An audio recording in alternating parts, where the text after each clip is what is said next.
Seguro. Listo. Bueno, ya hicimos la oración para los que estén escuchando la clase un poco diferido o grabada. Así que ya la hicimos, nos hizo el favor de señora Cristina de dirigirla. Y pues vamos a entrar en materia. Yo sé que algunos no han podido hoy porque tienen sus ocupaciones personales y está muy bien. Está bien porque hay que aprovechar que es verano y porque el invierno, al menos aquí en la zona montaña, sí no, nos lo impide eh, por la nevada. Pero bueno, vamos a ver o entrar en materia que son los Jesús y los evangelios sinópticos, y más que nada sinópticos porque tiene una misma metodología, una misma enseñanza, o que los evangelios de una manera u otra enseñan lo mismo con sus diferentes detalles, ¿sí? Y es lógico que haga las diferencias. A veces vamos, por ejemplo, a una fiesta, a un concierto o a la misma misa y dices, ¿te fijaste lo que dijo el padre? Y la otra persona ni en cuenta, estaba cazando moscas, ¿no? Y, y cada quien va a contar a su manera y a su forma, conforme a su personalidad, conforme a su manera de ser y a su pensamiento, cada quien va a contar a su manera lo que vio, escuchó y lo que le dijeron también. Entonces, por eso es que estos tres evangelios. ¿Y por qué no más? Porque hay otros evangelios que rondan por ahí de, de diferentes. ¿Por qué no se agregaron al canon, vamos a decir, católico? Porque el canon católico, aunque se cerró hace siglos, fue analizado de nueva cuenta hacia el Concilio de Trento, 1560, por ahí más o menos. Fue analizado, fue estudiado de nueva cuenta para saber que lo que estudiamos, que lo que creemos, que lo que profesamos es verdadero y cierto. Entonces, obviamente, por ahí rondan hasta en las redes sociales otros evangelios. ¿Y por qué no fueron agregados al canon? Porque en pocas palabras, unas más acertadas que otras, porque no agregaban nada nuevo a lo que ya estaba establecido, a lo que ya se hablaba, a lo que ya se decía o lo que ya se enseñaba, no agregaba nada nuevo a esos nuevos evangelios. Así que por eso es de que tampoco fueron agregados. ¿Para qué agregar lo mismo de lo mismo de lo mismo? Eso es por esa parte histórica, ¿no? Por otra parte, la fuente. La fuente de dónde venían esos evangelios que no están incluidos en el canon. Muchas veces, aunque eran escritos con buena intención, quizás con alguna, vamos a decir, ya con siglos después, pues estudió la originalidad, el tiempo que fue escrito, no solamente el mensaje, sino que se escribió 100 años, 200 años, 300 años después de Cristo o después de los apóstoles, pues ya no tenían una autoridad. ¿Y por qué le pusieron Evangelio de Tomás, Evangelio de Magdalena, Evangelio de X discípulo de Jesús? Para que adquiriera cierta autoridad y cierta credibilidad. Porque si le ponemos el Evangelio de Mario, pues no nos van a creer, o nadie no lo va a creer. Sin embargo, si le ponemos el Evangelio de Juan, entonces Juan es discípulo, estuvo con él, vivió, convivió, comió, etcétera, con él. Entonces es distinto. Y lo mismo de los otros evangelistas. Y si no lo conocieron a Jesús directamente, cuando menos vivieron, convivieron, fueron enseñados y recibieron la información directamente de uno de los apóstoles. Entonces, por eso te acudieron también a rasgos históricos o a puntos históricos para determinar qué canon entra o qué evangelio entra dentro del canon, mejor dicho, y de esta manera poderlos rechazar o, o aceptar, como en este caso de los cuatro evangelios que, que tenemos. Entonces, por eso esas son las razones y a términos eh, generales, porque solamente cuatro evangelios. Y al final de cuentas, pues con eso tenemos y es suficiente y creo que nos falta hasta tiempo y vida para poder practicar conforme Jesús nos enseñó. Entonces los sinópticos nos van a hablar de la vida de Jesús, de los hechos. Pocos, como Lucas, se atreven a hablar un poco más, sobre la particularidad de la vivencia de Jesús, por ejemplo, la Anunciación, la ida al desierto, etcétera, etcétera. Entonces, ¿por qué los otros evangelios no mencionan, por ejemplo, una Anunciación? Porque Lucas recibió como si la enseñanza directamente de la madre de Jesús. O sea, él conoció a la madre de Jesús. Aunque generalmente se nos dice que fue compañero de Lucas, que era doctor, perdón, de Pablo, que era doctor. Entonces sí, sí lo era. Y sí anduvo con Pablo, pero también anduvo con los discípulos, bueno, con los apóstoles y con Jesús directamente. Estuvo en la última cena también, son revelaciones privadas. Entonces, por eso es que tiene más detalles concretos y comprobables de lo que ocurrió, en que solamente lo sabía María, la Virgen María, que fue la que vivió, por ejemplo, la Anunciación. Nadie más lo sabría si ella no lo cuenta.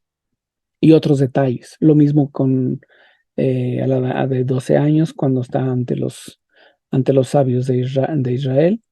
¿Quién lo va a saber? Pues la Virgen. Si ella no lo cuenta, pues nadie se entera. Entonces, por eso es la particularidad de, de Lucas. Entonces, eh, y los evangelios, pues, ¿por qué no le incluyen? O sea, ahora históricamente podemos decir, ay, qué cabezas duras, ¿por qué no le incluyeron más cosas, más elementos de la vida privada de Jesús y también de la vida de niño y adolescente?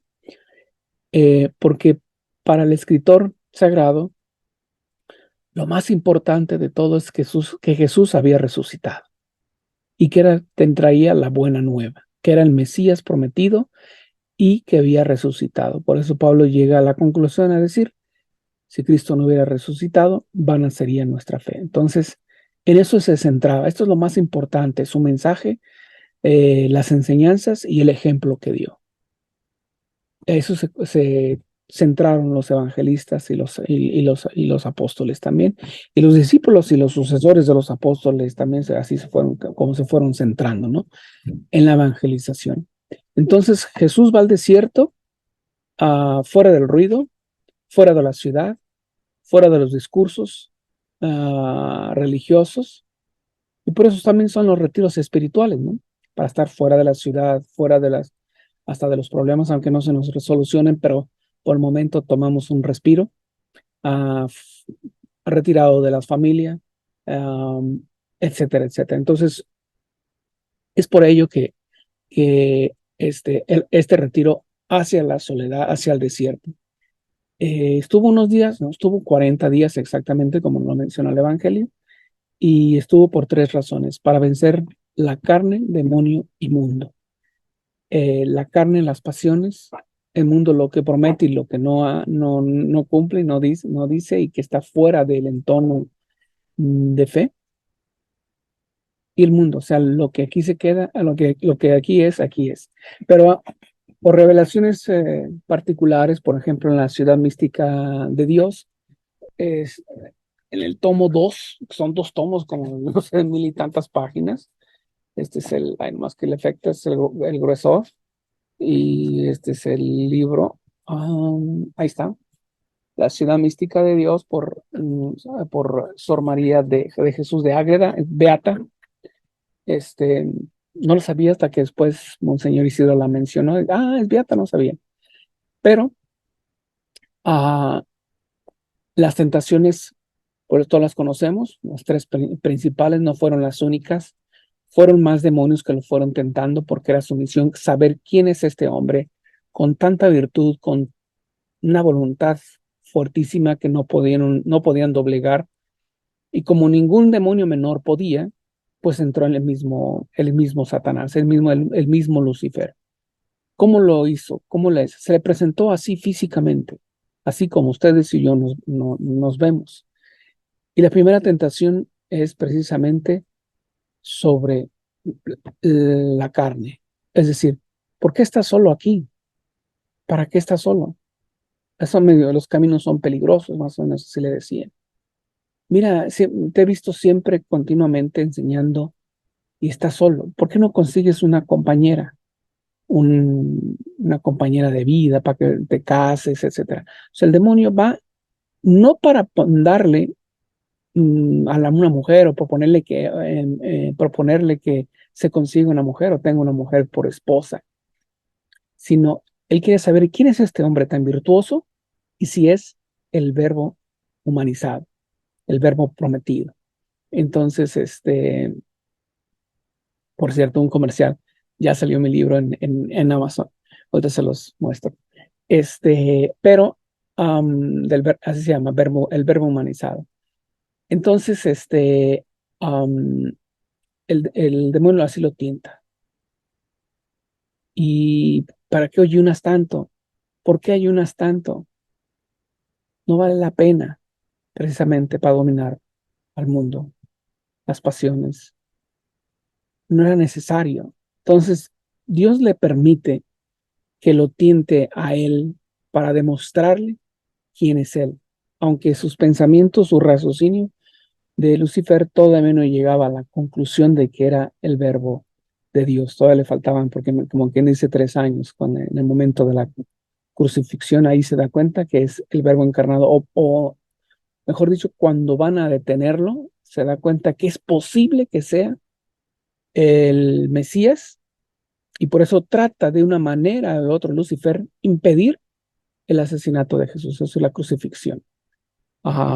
Y por eso la esposa de Pilato, Claudia, este, tiene esos sueños raros que ella dice, tuve muchas pesadillas, le dice a Pilato, tuve muchas pesadillas, déjalo en paz, déjese libre. Se ve aparentemente desde la bondad humana, pues es un acto del corazón y buen deseos y tratar de influir sobre la decisión de Pilato. Cabe señalar también que Claudia, esposa de Pilato, era muy amiga de Magdalena, de María Magdalena, y andaba con las mujeres también. De tal manera que cuando Pilato ah, condena a Jesús y ya definitivamente va a ser la crucifixión, ella le entrega al anillo de matrimonio y se va con las mujeres piadosas. Es decir, se va con María Magdalena, esta otra María, las hermanas de Lázaro, se va con ellas. Entonces, eso por revelaciones privadas también. Entonces, Jesús va a eso al desierto y luego va después con, con perdón, cuando, cuando Jesús en la última tentación le dice, cuando él le dice, hey, mira, si te doblegas ante mí, me adoras a mí, te voy a dar todo lo que tú quieras. O sea, todo es mío. Siempre así va a ser la mentira y la tentación, con apariencia de verdad y con apariencia hasta de lógica. Eh, ¿Por qué? Porque así se nos va a manifestar el demonio, que es lo adecuado, lo lógico, la moda. Si no estás conforme a este pensamiento nuevo o moderno, pues no estás en la moda, no estás en el último grito del siglo XXI. Entonces, eso es lo que le presenta. Y la contestación de Jesús es, retírate, adorás al Señor tu Dios. Pero no comprende el demonio. O sea, Jesús ahí le dice, yo soy el Mesías, indirectamente. Pero no comprende nada, no comprende lo que le dijo Jesús, así como cuando te dan una contestación y no sabe ni qué, ni cómo, ni qué dijo. Así que se retiró, porque así lo autorizó Jesús, sin saber ni qué. O sea, que se retiró más confundido que lo que empezó. En otras palabras, derrotado porque no podía doblegar la voluntad de, de Jesús. ¿Quién le acompañaba? No de cerca, sino le acompañaba espiritualmente su madre, María, que vamos a decir, se había encerrado en un cuarto de su casa en Nazaret para acompañarle en oración a su hijo. Y muchos pensaban que María no estaba en casa por el hecho de que pues, no había ningún movimiento, no había ni entrada, ni salida, ni ruidos. Pensaron que se habían ido a predicar como en otras ocasiones, junto con su hijo, salían a predicar, que era muy conocido en ese aspecto por los vecinos, por los vecinos. Entonces, este es el panorama genérico. Entonces, Jesús inicia ese ministerio. ¿Hacia qué año? Bueno, si lo vamos ubicando conforme los años van transcurriendo, sí, el año 30.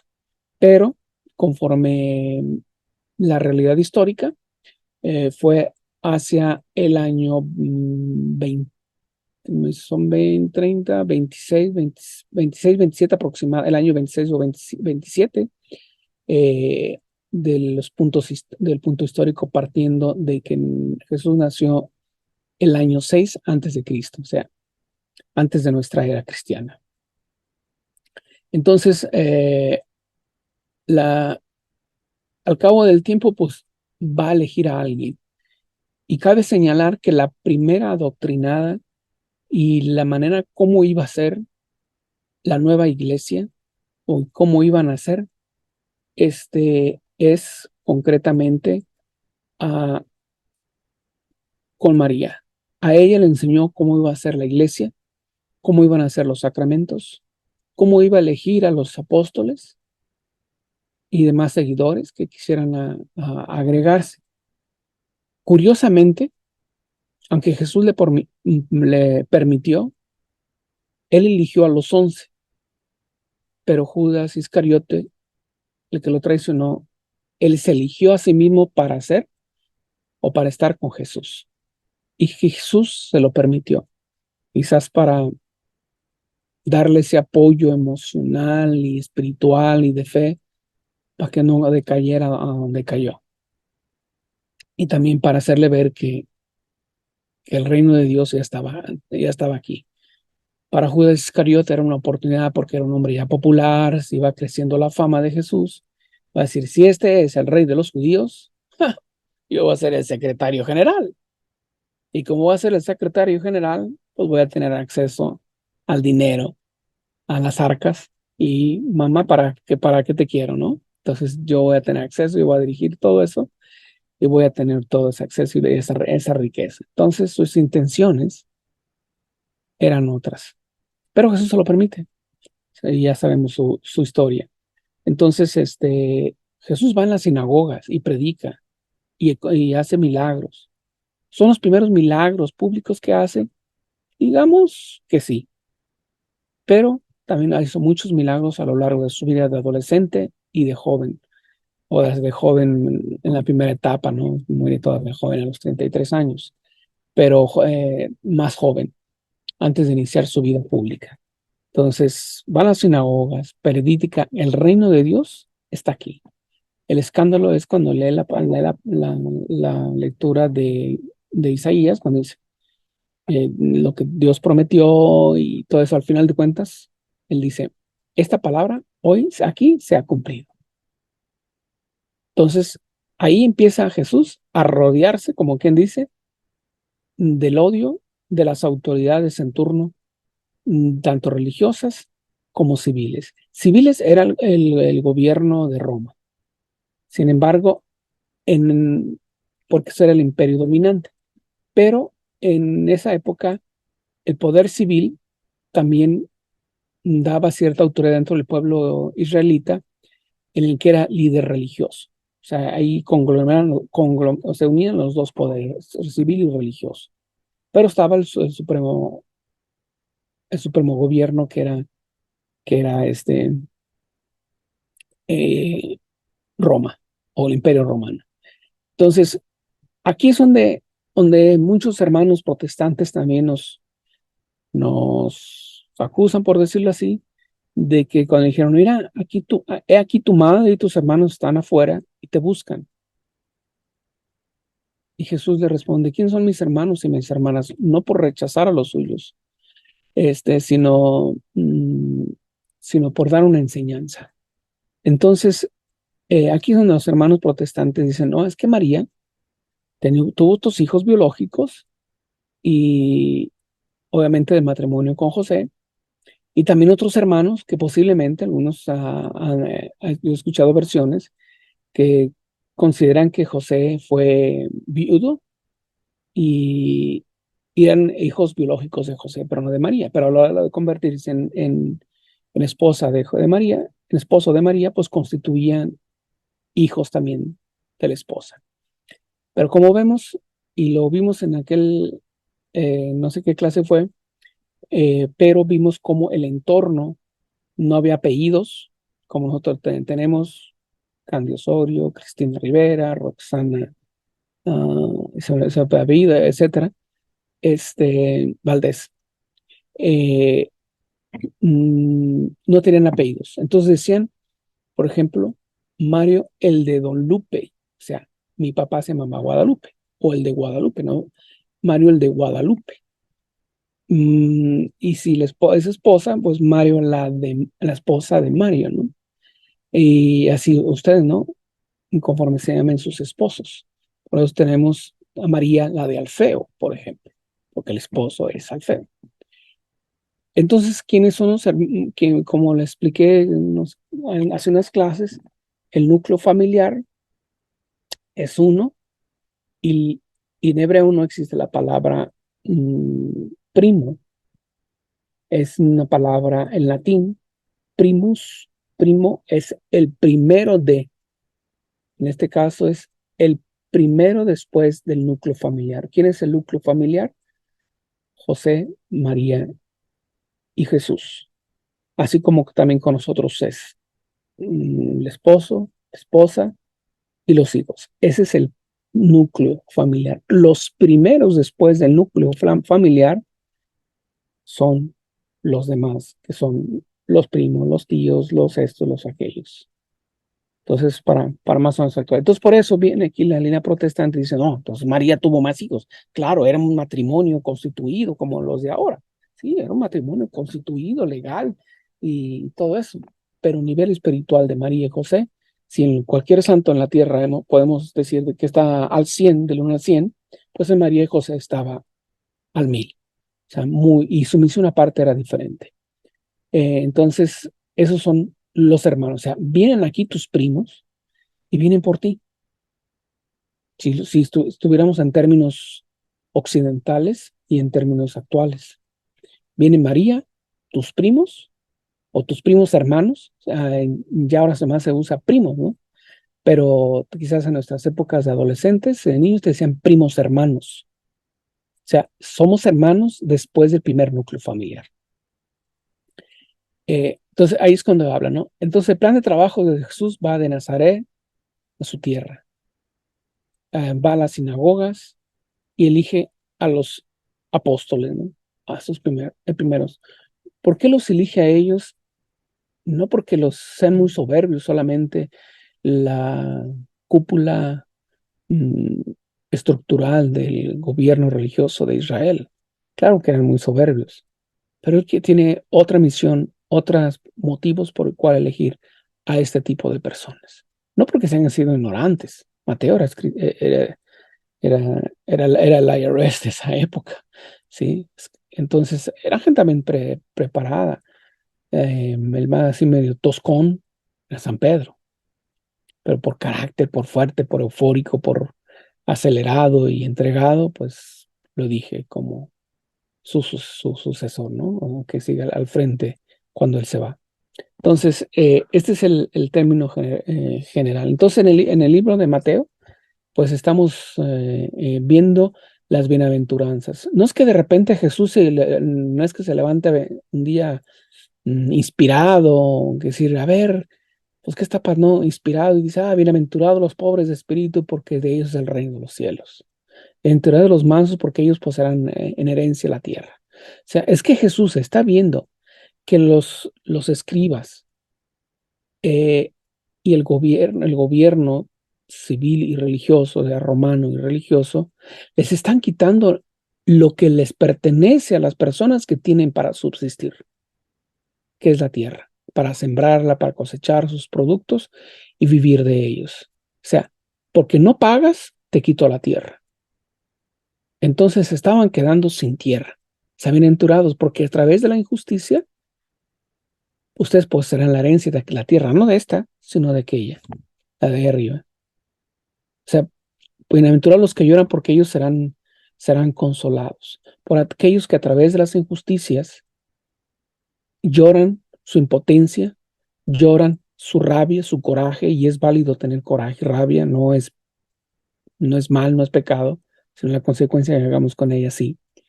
Entonces, porque ellos serán consolados, o sea, porque hay una justicia para ustedes, y aquí estoy yo.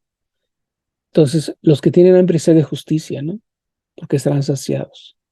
Aún en los movimientos civiles de los pueblos, ante las injusticias, llega el momento en que se acaba y vuelve la justicia otra vez. Entonces, bienaventurados los limpios de corazón, así los que tienen buena intención, que obran con buena intención, pese a que a veces el resultado no es el que se quiere o el que se consigue, pero sí es el que se quiere, que sale del corazón.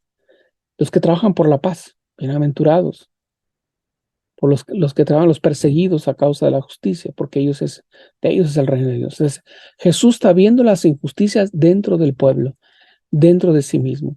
Y venturados los que lloran porque serán consolados, sobre todo las madres en aquella época, si no tenían un hombre a su lado como esposo, pues prácticamente no era nadie. Y si no tenían un descendiente, o sea, varón, aunque sea niño, menos, porque no tenían quien las protegiera. Por eso hay un doble sentido en la resurrección de Lázaro.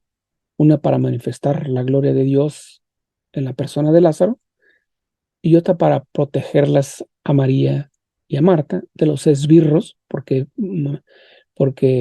Lázaro ya era el único hermano que tenían varón en casa. Ya sus padres ya habían muerto. Entonces, porque serán consolados. Y a través de la injusticia. Esto es lo que pone, lo vamos a ver más adelante, lo que pone de cabeza al pueblo más bien a los líderes del pueblo de Israel, y sobre todo religiosos, los pone de cabeza porque si alguien había cometido alguna fechoría, un fraude, qué sé yo, lo encontraba el culpable, le quitaban todo, todo. O sea, que toda la familia se iba a la calle, no solamente el culpable que fuese, por ejemplo, el papá o el esposo, sino que toda la familia se iba a la calle. Es decir, que ahora estuviéramos en nuestras casas y por alguna razón cometimos algo ilícito, se quitaba la casa y la familia se quedaba en la calle. Entonces, es lo que Jesús reclamaba. Bienaventurados los que lloran porque ellos serán consolados. Los que tienen hambre y sed de justicia. En aquella época, una vez que eras expulsado, porque de la comunidad inclusive, que estabas en la calle o arruinado en la calle, tenía que estar alguien del pueblo que les diera como cuando vamos a comprar un auto, un confirmante, un cosigner en inglés, un confirmante, uno que firma, mm, respaldando que esta persona va a ser responsable. De esa manera, una vez que se aclaraban los hechos y la injusticia que se había cometido, le regresaban todo, le regresaban su casa, le regresaban su nombre, lo restauraban inclusive a la familia. Entonces, pero dadas las condiciones en que estaban, muchos de ellos, pues nadie los apoyaba, ni siquiera la misma familia. ¿Y qué hace Jesús? Vive con ellos, convive con ellos, come con ellos, cena con ellos, platica con ellos, bromea con ellos, juega con ellos, llora con ellos. ¿Por qué? Para darles regresarle la dignidad que la sociedad les había quitado. Para eso los hace. Y de esa manera le podían restituir los bienes que se les había quitado. Por eso tiene un sentido las bienaventuranzas a través de Mateo. No es porque Jesús ese día amaneció inspirado y se lanzó a decir bienaventurados por aquí y por allá. No, hay un sentido, ¿sí? Porque los que buscan paz, o sea, buscan el consuelo, el amor, la paz exterior y civil, también, ¿no? Eh, entonces, alegraos y al final de cuentas es regocijaos, porque la recompensa será grande en los cielos, porque de la misma manera persiguieron a los profetas anteriores a nosotros y a los que vengan también, ¿sí? ¿Alguna pregunta hasta aquí? ¿Vamos bien?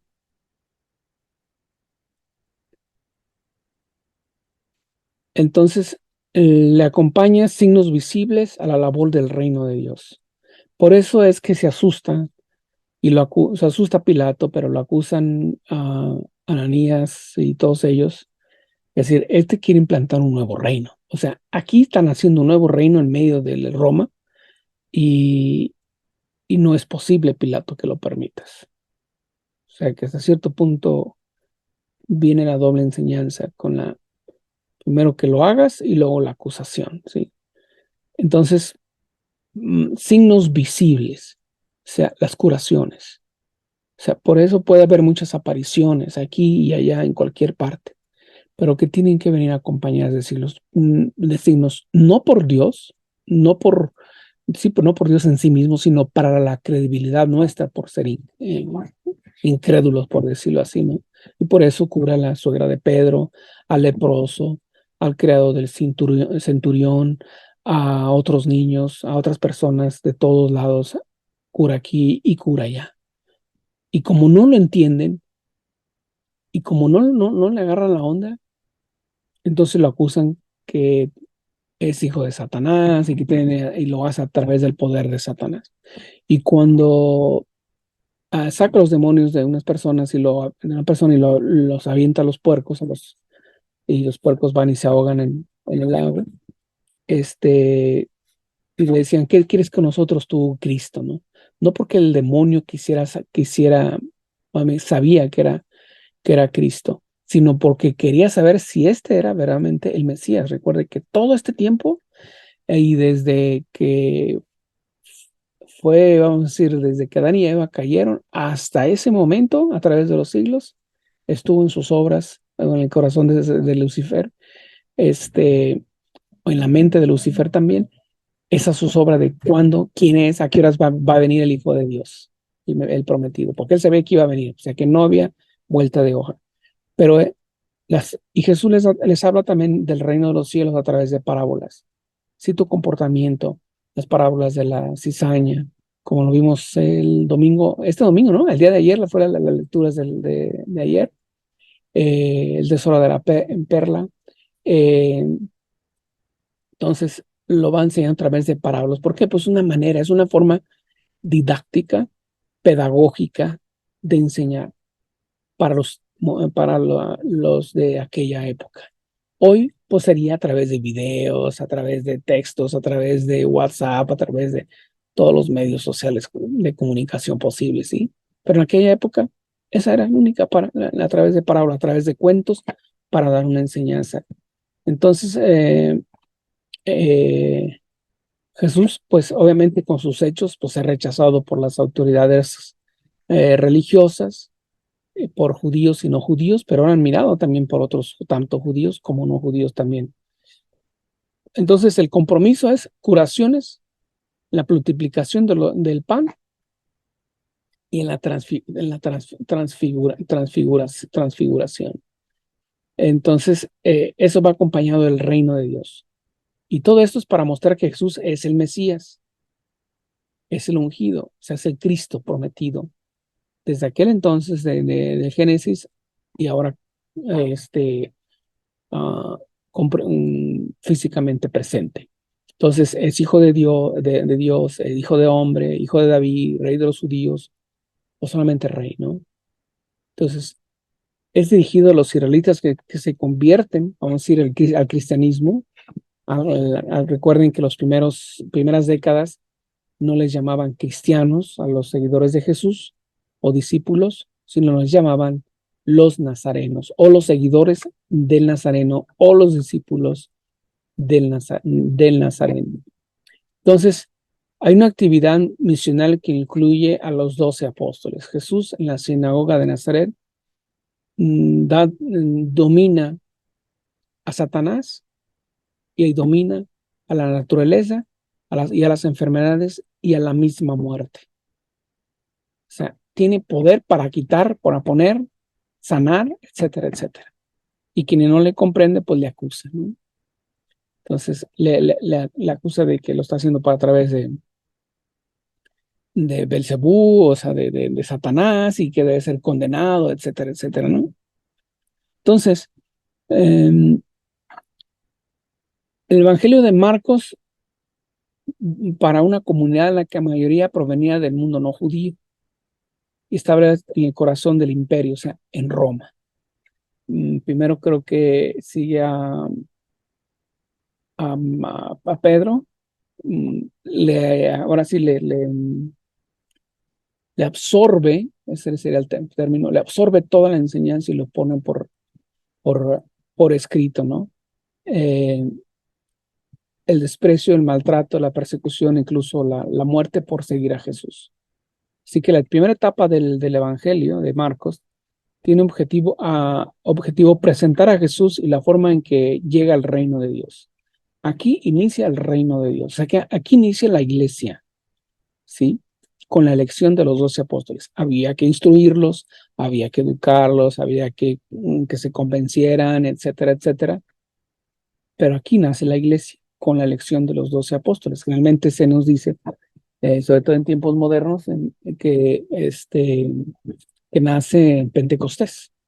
Sí, no, aquí nace la iglesia porque es la formulación. ¿Cómo se nace una empresa? Con la formulación está el dueño, el secretario, secretaria y todo eso, ¿no? Entonces, aunque todavía no salga a la luz pública, después se conoce y ya está formulada la empresa. De la misma manera aquí, ¿no? La iglesia nace con los apóstoles porque son los que van a cumplir con la misión que Jesús les ha otorgado. Vayan y anuncien el evangelio y bautícenlo en el nombre del Padre, el Hijo y el Espíritu Santo. Y ya eso ya lo conocemos, ¿no? Entonces, para Marcos el reino coincide con la persona de Jesús, cuya venida anticipada en plena la realización. O sea, el Jesús histórico del relato del evangelio y el Cristo presente en la iglesia. Cristo está presente aquí. ¿Por qué? Porque ha venido físicamente, pero se ha quedado con nosotros a través de los sacramentos, a través principalmente y sobre todo de la Eucaristía. Aquí estoy yo. Ya lo veremos cuando lleguemos a la Eucaristía. Entonces, en la segunda parte de Marcos, aclara que la clase de Mesías, ¿qué es? Cómo se hace entrar el reino de Dios. O sea, por eso le dice Pedro, tú eres el Mesías. O sea, tú eres, no hay otro. No nos queda duda. Por si quedaba, no hay duda, ¿no?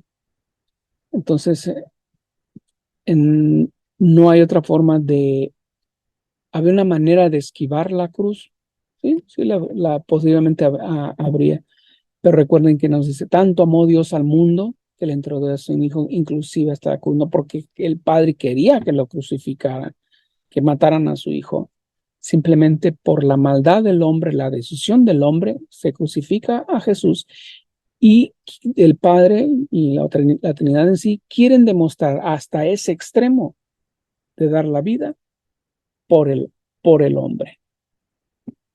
Se hubiera realizado nuestra salvación o redención si Jesús no hubiera muerto en la cruz. Pregunta del millón. ¿Se hubiera realizado la salvación si Jesús no hubiera muerto en la cruz? No.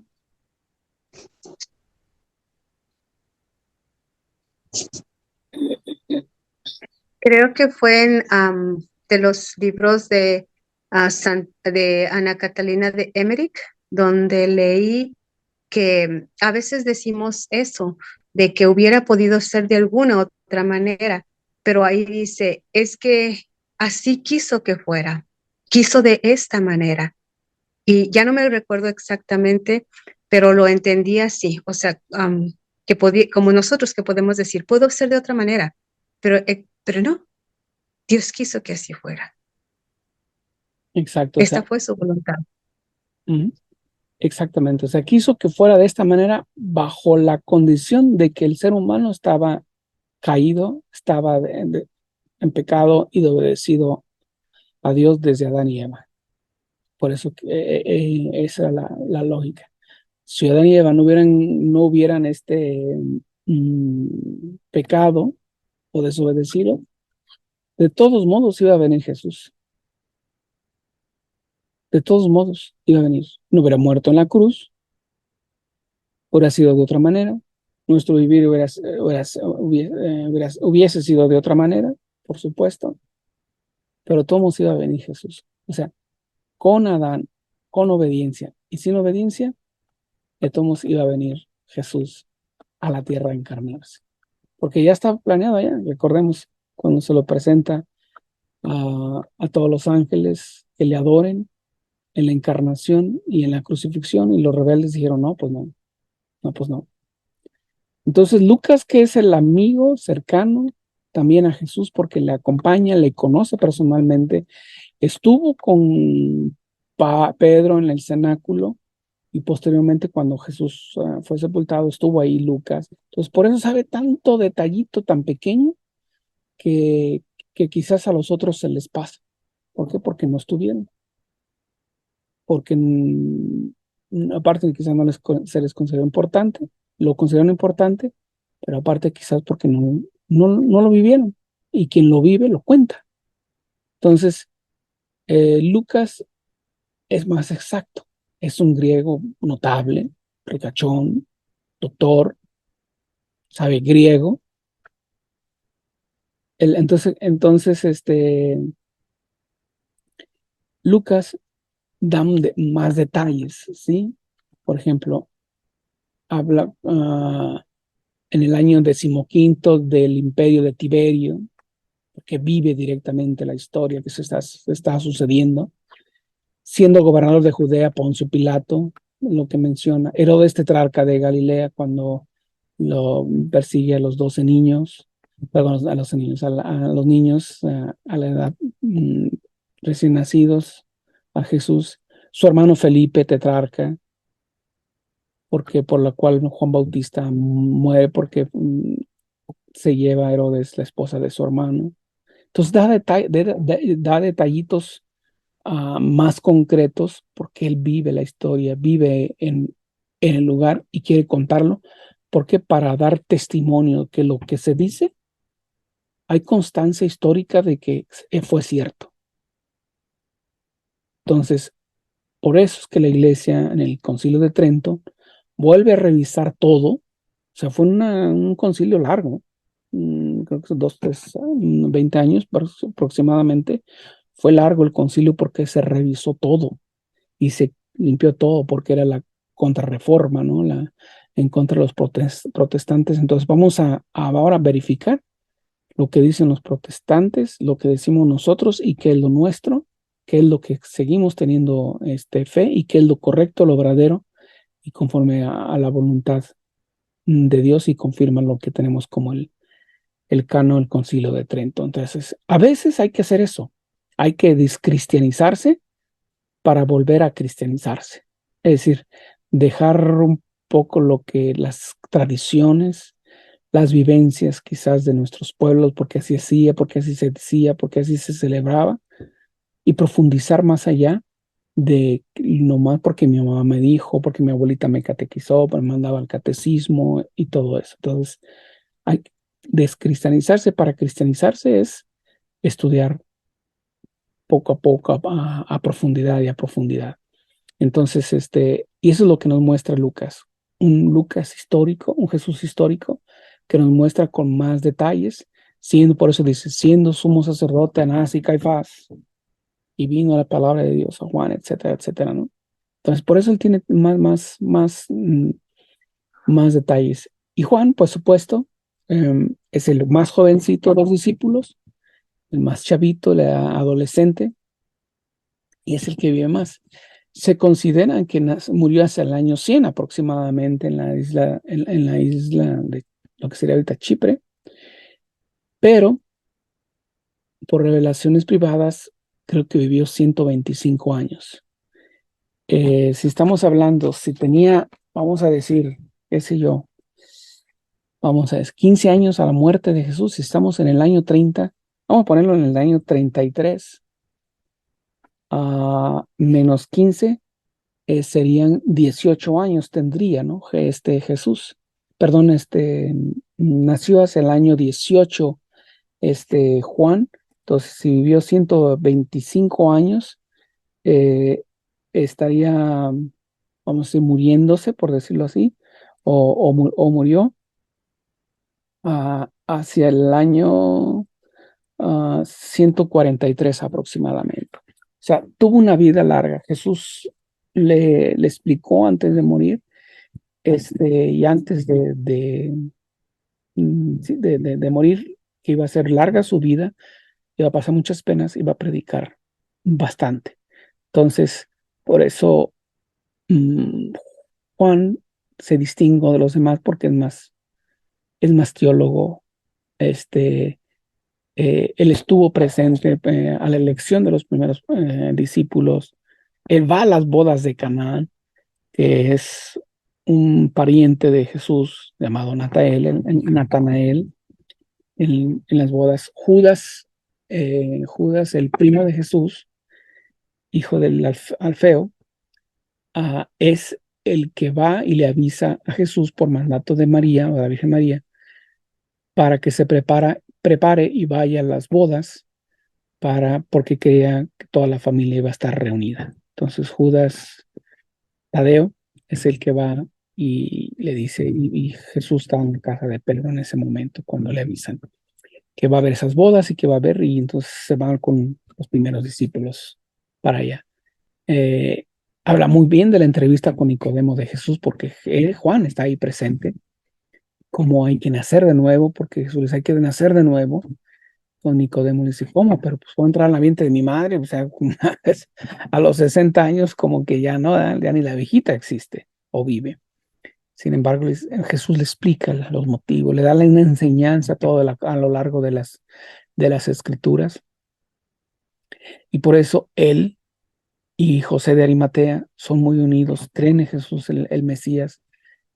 No se destapan abiertamente entre los jefes a los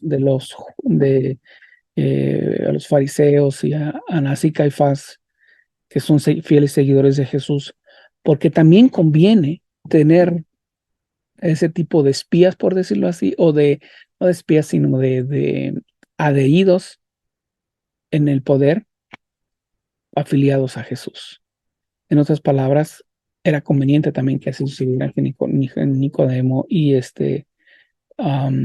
José de Arimatea estuvieron dentro del Sanedrín. Y por ellos también causaban división entre los presentes. Les decían que no era por así, no era como de esa manera como era, pero así ellos lo creyeron y defendían a Jesús. Entonces, ¿cómo es que defendieron a Jesús aún dentro del Sanedrín? Renunciando a la posición. Es decir, ocupaban un curul, como ahorita los senadores en los políticos en el Congreso ocupan un curul, un lugar para decidir, votar, etcétera. Y ellos ocupaban un curul, un asiento para decidir los asuntos religiosos del pueblo de Israel. Y lo primero que ellos hacen, José y Nicodemo, es renunciar a ese derecho. Y atrás de ellos le siguen otros más que renuncian.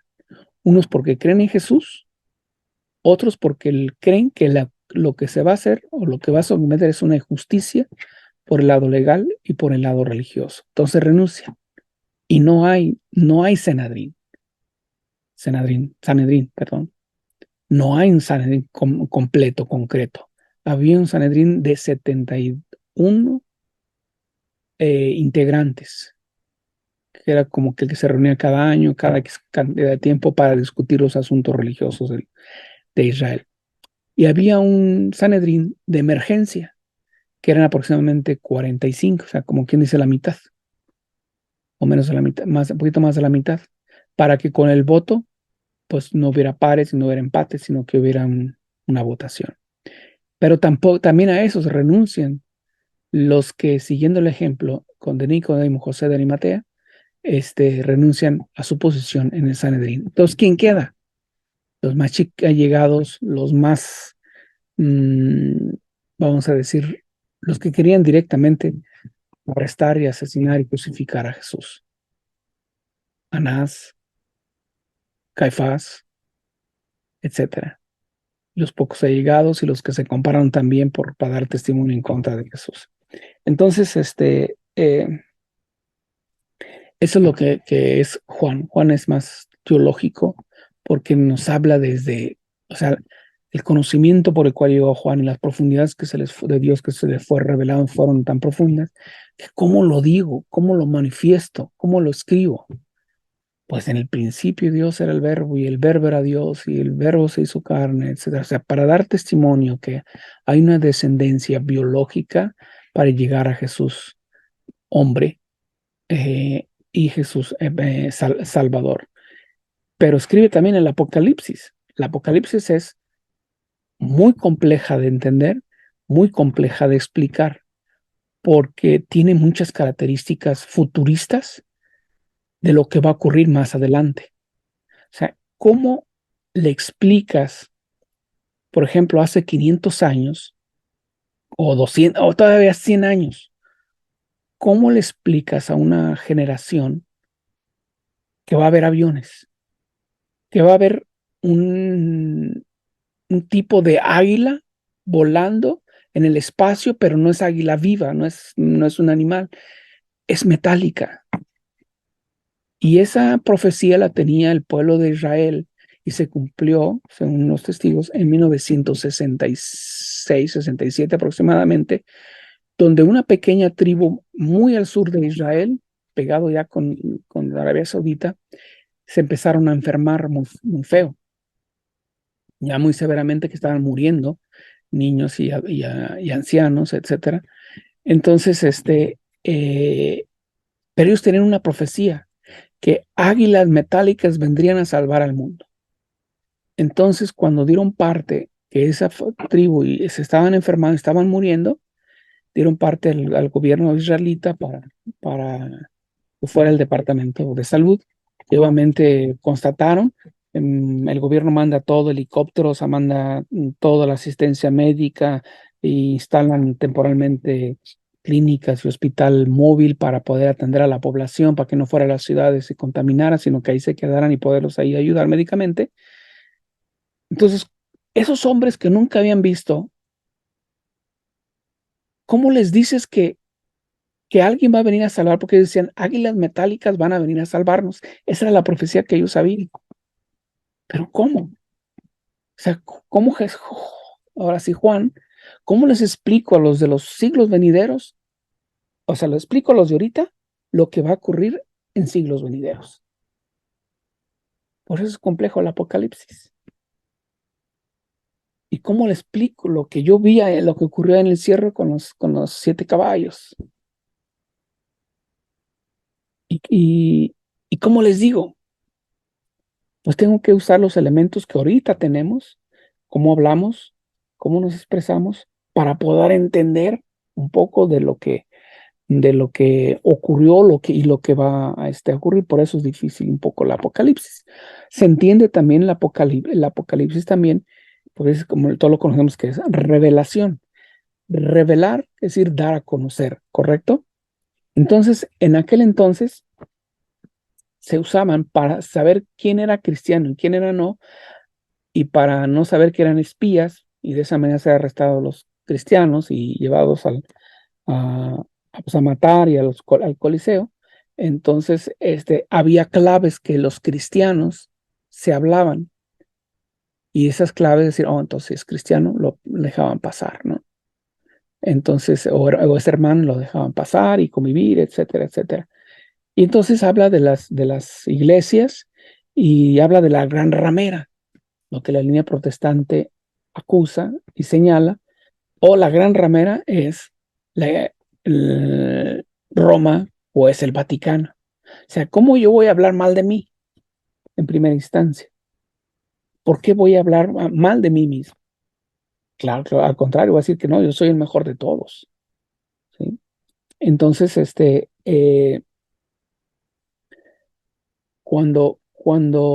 se me fue el punto que iba a decir. A la revelación, al dar la revelación y cuando Jesús, eh, Juan habla de todos esos aspectos y habla de la gran ramera, está hablando del emperador. Pero tú crees que le voy a decir el emperador Nerón, le voy a decir que es un tal por cual? No, porque me van a matar. ¿Y cómo voy a hablar en símbolos y maneras para que los que están adentro entiendan y los de afuera no entienden nada? Dice, ok, la gran ramera, la línea protestante dice, el Vaticano, Roma. Y la gran ramera es el emperador, está en Roma. ¿Por qué? Porque quien cría, porque Romeo y Román, creo que se llamaban los fundadores de Roma, o sea, los del Imperio Romano, fueron abandonados por sus padres, también por su madre, y quien crió a esos muchachos fue una prostituta. Entonces, ¿cómo se iba a ver que los fundadores de un gran imperio eran prácticamente hijos de una prostituta? Y por eso ponen que Roma son amamantados por un animal, por una perra. Entonces, ¿cómo voy a entender eso? No, pues hay que distorsionar la historia, ponerla bonita y que un animal alimentó a estos niños hasta que crecieran. Pero no, en sí era una prostituta la que los alimentó, los guió, hasta que crecieron. Entonces, yo voy a decir que es una prostituta, no, voy a decir que la iglesia, la gran ramera. O sea, ¿por qué? Porque la gran ramera es todo el imperio corrupto que existe en la tierra. Entonces, son claves que el cristiano adentro sabe y los entiende perfectamente, y el no cristiano, el que anda afuera, no sabe de qué están hablando.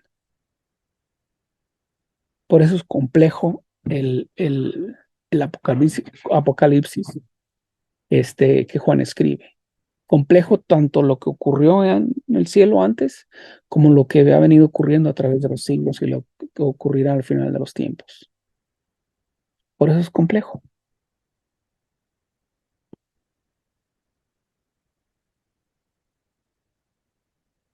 ¿Preguntas?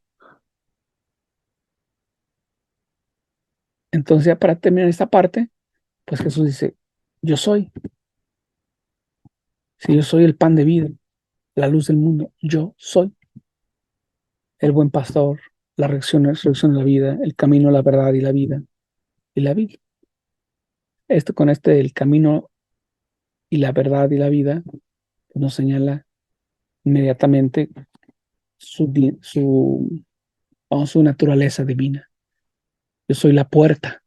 Recuerden, sin Jesús no hubiera venido una persona de la Trinidad, no hubiera encarnado, pues no hubiéramos tenido acceso a la casa del Padre. Entonces, a esto se debe la profunda teología de Juan. ¿Escribiría todo Juan? No, probable es que sí, pero también algunos ha llegado, ¿no? con Juan como líder, como tal. Pero ¿cómo va a explicar? Pues, porque él vivió, porque él expresó, porque él fue el que estuvo ahí presente todo el tiempo en el nacimiento de la iglesia a lo largo hasta que él murió. En la isla de Pasmos se considera que ahí murió. Entonces, si es posible esto, es lo que se ha revelado en revelaciones privadas, moriría hacia el año 143. O sea, mucho vivió este hombre. Preguntas, respuestas, inquietudes.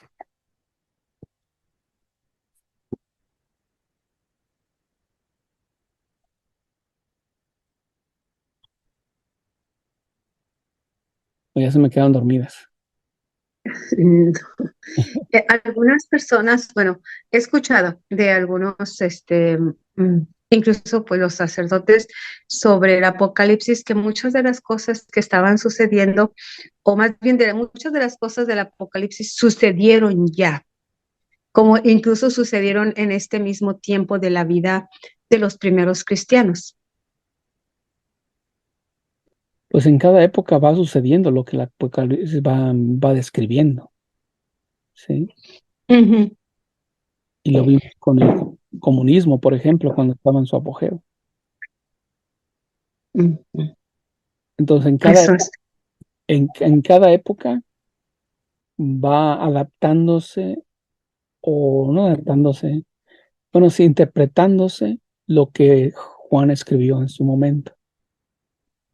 No es que ya pasó la palabra de Dios y ya no va, ya eso sucedió, no va a suceder. Y sigue sucediendo. La persecución contra la iglesia sigue, y la corrupción dentro de la iglesia sigue, la masonería bien metida en la iglesia. Entonces, sigue conforme a cada época, ¿no? Entonces no ha pasado la palabra de Dios. Sí, no, no es como algo concreto por decir que ya no, que ya todo se cumplió del Apocalipsis, no, pero ciertas am, como las persecuciones, pero como usted lo dice, o sea, sigue habiendo y va a seguir habiendo. O sea, como que haya persecución de los primeros cristianos cuando se incendia Roma, que le echan la culpa a los cristianos o algo así, que fue el mismo Nero. ¿No? ¿Ok? Exactamente. Exactamente. Ah, lo que pasa que las formas y maneras han ido cambiando. Desde la Revolución Francesa hasta la fecha, la masonería cambió de estrategia. En lugar de perseguir abiertamente a cristianos, crearon el plan para escalar dentro de la iglesia, escalar poco a poco hasta llegar a la silla de Pedro, ¿sí? Infiltrándose. Infiltrándose. Hay testimonios de, creo que murió la señora no hace mucho, que comunista, que ellos invitaban a jóvenes para que entraran a los seminarios, estudiaran, fueran sacerdotes y poco a poco, conforme pasara el tiempo, pues fueran escalando ahora sí, en la organización para que cada vez fueran ocupando puestos más determinantes y más concretos. Entre ellos, por ejemplo, Bognini, ¿no? Que es el encargado por Pablo VI de hacer la reforma de la liturgia. Y bajo el pretexto de que el concilio dice, ¿no? El concilio decía, el concilio nunca dijo que se renovara la liturgia, ¿sí? Se decía que se hablara en la lengua vernácula, en la lengua de las regiones de los países, la, el idioma, por ejemplo, que se dijera en latín la palabra, las lecturas, y también en la lengua vernácula. Eso sí lo dijo el Concilio Vaticano II, pero no dijo que se reformara la liturgia. El movimiento de la liturgia es una decisión de Pablo VI, y Bugnini fuera el encargado, en el cual engañó y no engañó. O sea, se dejó engañar Pablo VI porque le faltó carácter, eh, y manipuló a toda la liturgia, cambió todo. Si antes era de espaldas al pueblo, ahora no, y ahora vamos a voltear el altar y ahora va a ser de frente al pueblo, porque hay que ser comunidad. Y este formato, ¿no? Junto con Bugnini, fueron otros tres protestantes que idearon la liturgia de hoy, o sea, organizaron la liturgia que hoy tenemos, de frente al pueblo, y de espaldas pues, a Dios, ¿no? O sea, al sagrario. Entonces, eso no lo dijo el concilio. Después se formuló con Karl Rahner, Congar y otros cardenales belgas.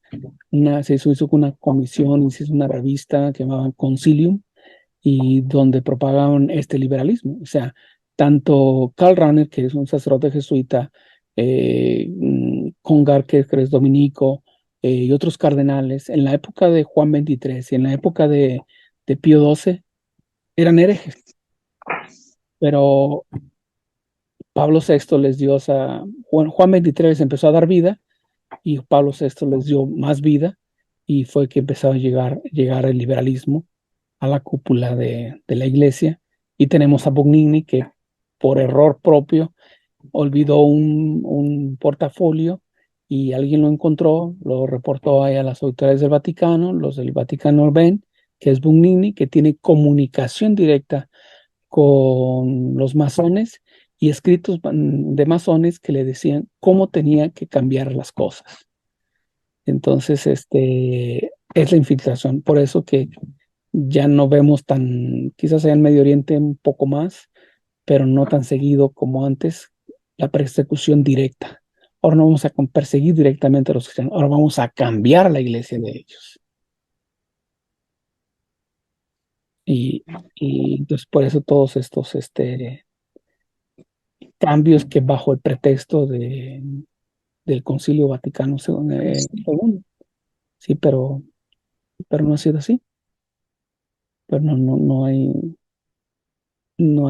y sí, claro, se creó toda una teología y todo eso, yo estaba en el seminario en esa época cuando, por ejemplo, Lefebvre ordena a los 4 obispos a la sociedad de San Pío X, desobedeciendo al Papa, pero en sí no desobedeció al Papa. Sí tiene efecto les voy a mandar el video que hace el padre, el Monseñor Isidro explica muy bien la situación del Lefebvre y por qué. Porque cuando es un bien mayor, en conciencia, no se está obligado. En este caso, pues, él quería un obispo para su organización, como lo tenían otros grupos religiosos, por ejemplo, los del Opus Dei, son económicamente muy fuertes, los jesuitas, etcétera, como lo tenían ellos. Él quería, ¿para qué? Para que la obra siguiera. Y Roma no estaba interesado en eso. Estaba interesado en que se acabara. Entonces, bueno, pues si no hay de otra. O sea, promulgaron y extendían. Y por eso Benedicto XVI, en su momento, les quitó la excomunión. Dice, no, ustedes no están excomulgados. Ustedes son la iglesia. Y, y leyendo un librito déjenme leerlo para que lo tengo presente.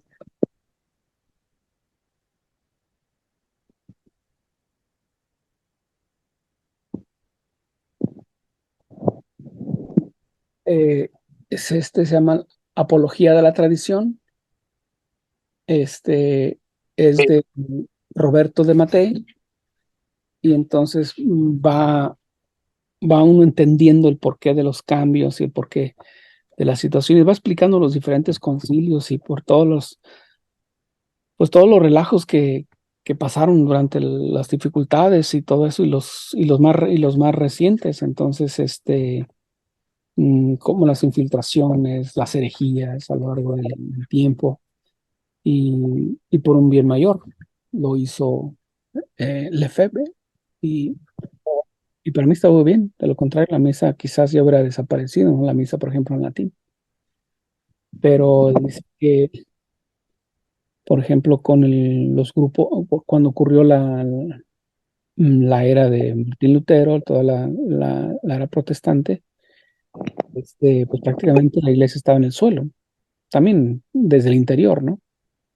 Pero a través de unos monjes benedictinos, Dios se vale para empezar a renovar la iglesia, y poco a poco surgen figuras muy importantes como los jesuitas, o sea, Ignacio de Loyola, Santa Teresa de Jesús, San Francisco Javier, y todos que van a ayudar al Papa y a la vamos a decir, a ayudar a salir a flote de la crisis en que encontraba la iglesia. A mi interpretación, basado este libro, en la Apología de la Tradición de Roberto de Matei, este, quizás esos grupos que se les llama tradicionalistas, con la misa en latín y todo eso, sean los grupos del futuro que van a sacar a la iglesia de la crisis en la que se encuentran. Quizás no lo vemos, no lo veremos nosotros en vida, pero podría ser ahí, por ahí. Entonces estaban excomulgados el Opus Dei y los jesuitas. Hubo un momento en que estaban excomulgados. No, los del Opus Dei tenían muchos privilegios, nunca estuvieron en una Oh. escuela. Los, Aquí entonces, ¿a quién le quitó la excomunión el Papa Benedicto XVI? o a la fraternidad de San Pío X. Oh, la fraternidad de Oh, gracias. Ellos son fundados por Marcel Lefebvre. Oh, la fe ¿cómo se llama él? Lefebvre, así se escribe Lefebvre, Bre. con B de vaca, Oh, así oh, como se oye. ajá, Lefebvre. O entonces la fraternidad de Pío X fue fundada por Lefebvre. Lefebvre. Ujú. Y ellos habían estado excomulgados. No, ellos siempre estuvieron, fueron eran parte de la tradición. Los que no llegaron a estar excomulgados, pero sí tachados de herejes, inclusive le pidieron al Papa Pío XII y inclusive el Pío XI también, y a Juan XXIII que los excomulgara, entre ellos Karl Rahner, que era un jovencito de la edad o de la época de Ratzinger, este, los pide que los declare herejes, porque lo eran. Ellos empiezan con la Mm, idea de dar la mano, la comunión, voltear la misa enfrente al pueblo, que, y otras herejías teóricas, ¿no? Entonces, ujú, pero no quisieron los papas. Para Pablo VI fue oro puro y les dan una posición clave y de ahí se expande el modernismo y el liberalismo dentro de la iglesia. Aunque cabe resaltar que sí, malévolamente Pablo VI, ya ves que ahora dicen los obispos a la edad de 75 años pidan su renuncia y váyanse, ¿no? A morir en paz. O sea, después de 75 años. Antes, en 1975, más o menos, ya sabía Pablo VI que estaba al final de sus días. él, Él agrega un punto más al derecho canónico y lo establece ley, que a partir de la edad de 75 años el obispo puede pedir su renuncia o debe de renunciar. ¿Por qué hizo esto? Porque para su movimiento liberal que puso Pablo VI y todo lo que sembró, estuviera garantizado la continuidad.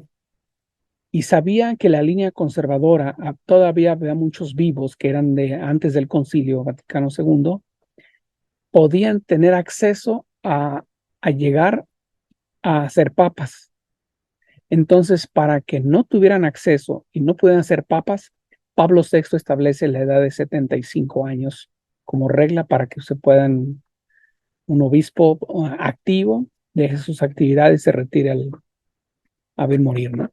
Entonces, fue un movimiento malévolo de Pablo VI, porque antes hasta perpetuidad, o sea, eres obispo y activo hasta que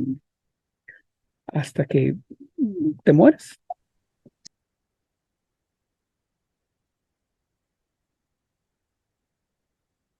Pues esa es la historia, eso es lo que acontece.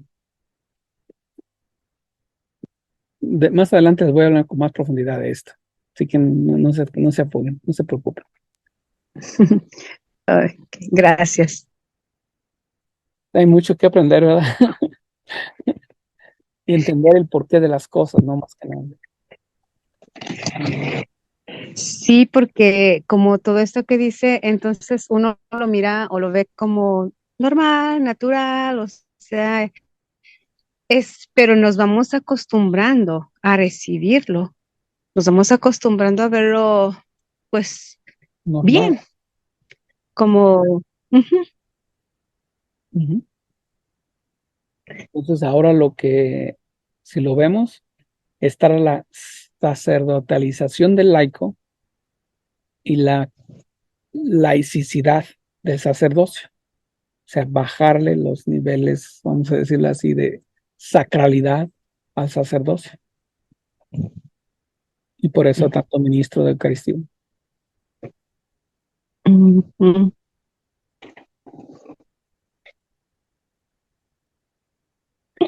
Y no es porque necesitan ayuda, porque pues, antes también eran muchos y no necesitaban ayuda. O sea, y por los frutos los conoceréis, ¿no? Los seminarios estaban llenos antes del Concilio Vaticano II y después del Vaticano II se empezaron a vaciar. Casi todos los asesores de Pablo VI en su época murieron mal, murieron mal. Unos ya de tiro de herejes, otros dejaron el sacerdocio y abandonaron la barca y se casaron y un despapalle, ¿no? Pero ya entraremos en historia concreta de cada punto.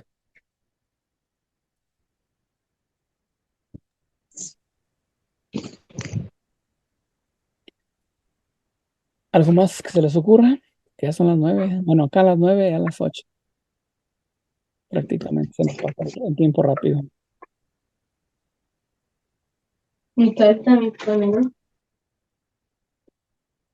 Pues si no hay otra cuestión, otra pregunta, otro algo, señora Cristina nos hace el favor de hacer la oración final. Sí, sí, claro. Te damos gracias, Señor, por esta clase, por este aprendizaje también. Lo ponemos todo delante de tu bendita presencia. Te amamos, creemos en ti, te seguimos a ti, te adoramos a ti, creemos en tu santa iglesia que tú has fundado y, y queremos unirnos en fe, en amor, esperanza, como tú nos lo pides en la palabra, porque aunque tengamos todo lo demás, si no tenemos la fe, la esperanza y sobre todo el amor, nada somos. Pedimos por nuestros sacerdotes, por nuestros líderes religiosos, por el Papa y por toda la iglesia. Y le encomendamos a ti y a tu misericordia y siempre a través del corazón inmaculado de nuestra Madre Santísima, por Jesucristo nuestro Señor. Amén. En el nombre del Padre, del Hijo y del Espíritu Santo. Amén. ¿Seguimos firmando, señor Mario? Sí, claro que sí. Entonces, déjeme pararlo.